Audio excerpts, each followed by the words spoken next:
ಮಹಾಲಯ ಅಮಾವಾಸ್ಯೆ ಇದು ದೊಡ್ಡ ಅಮಾವಾಸ್ಯೆ. ಈ ಅಮಾವಾಸ್ಯೆಯಿಂದ ಉತ್ಸವದ ಬಾಗಿಲು ತೆರೆಯುತ್ತೆ. ಮಹಾಲಯ ಅಂದರೆ ಉತ್ಸವದ ಬಾಗಿಲು. ಬನ್ನಿ ಇದ್ರ ಬಗ್ಗೆ ಮಾತಾಡೋಣ.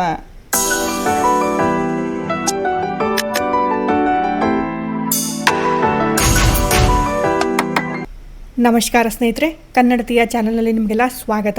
ಸ್ನೇಹಿತರೆ, ಮಹಾಲಯ ಅಮಾವಾಸ್ಯೆ ಇದು ದೊಡ್ಡ ಅಮಾವಾಸ್ಯೆ. ಹೌದು, ಕಾರಣ ಈ ಅಮಾವಾಸ್ಯೆಯಿಂದ ಉತ್ಸವದ ಬಾಗಿಲು ತೆರೆಯುತ್ತೆ. ಮಹಾ ಆಲಯ, ಮಹಾನ್ ಪ್ಲಸ್ ಆಲಯ. ಮಹಾ ಅಂದರೆ ಉತ್ಸವ, ಆಲಯ ಅಂದರೆ ಬಾಗಿಲು, ಉತ್ಸವದ ದ್ವಾರ, ಉತ್ಸವದ ಪ್ರಾರಂಭ ಆಗುತ್ತೆ ಈ ಅಮಾವಾಸ್ಯೆಯಿಂದ. ಮಹಾಲಯ ಅಮಾವಾಸ್ಯೆಯ ಮರುದಿವಸದಿಂದ ಘಟಸ್ಥಾಪನೆ, ನವರಾತ್ರಿ ಶುರುವಾಗುತ್ತೆ.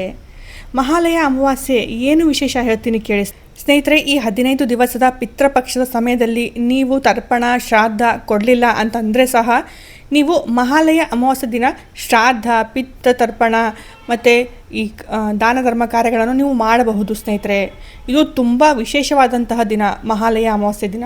ಅಕಾಲಿಕ ಮರಣ ಹೊಂದಿದ್ದವರಿಗೆ ಮತ್ತು ಅಪಘಾತ ಸಂಭವಿಸಿ ಮೃತ್ಯು ಪ್ರಾಪ್ತ ಆಗ್ತಾರಲ್ಲ ಅವರು, ಆಮೇಲೆ ಇವಾಗ ನಿಮ್ಮ ಪೂರ್ವಜರಲ್ಲಿ ಯಾರಾದರೂ ಗೊತ್ತಿಲ್ಲದ ಹಾಗೆ ಅವರು ಮೃತ್ಯುಗೆ ಪ್ರಾಪ್ತವಾಗಿದ್ದಾರೆ, ಅವ್ರು ಹೇಗೆ ಸಾವಿಗೀಡಾಗಿದ್ದಾರೆ ಅಂತ ಗೊತ್ತಿರೋದಿಲ್ಲ ನೋಡ್ರಿ, ಅವರಿಗೂ ಸಹ ಮಹಾಲಯ ಅಮಾವಾಸ್ಯೆ ದಿನ ತರ್ಪಣ ಕೊಡಬೇಕು.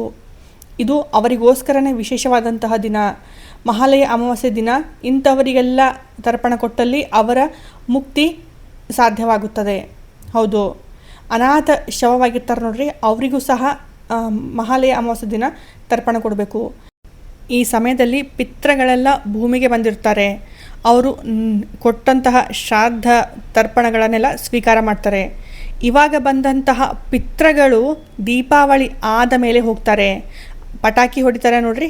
ಅದಕ್ಕೆ ಒಂದು ಸಹ ವೈಜ್ಞಾನಿಕ ಕಾರಣವಿದೆ, ಅದು ಸಹ ಹೇಳ್ತೀನಿ ನಿಮಗೆ.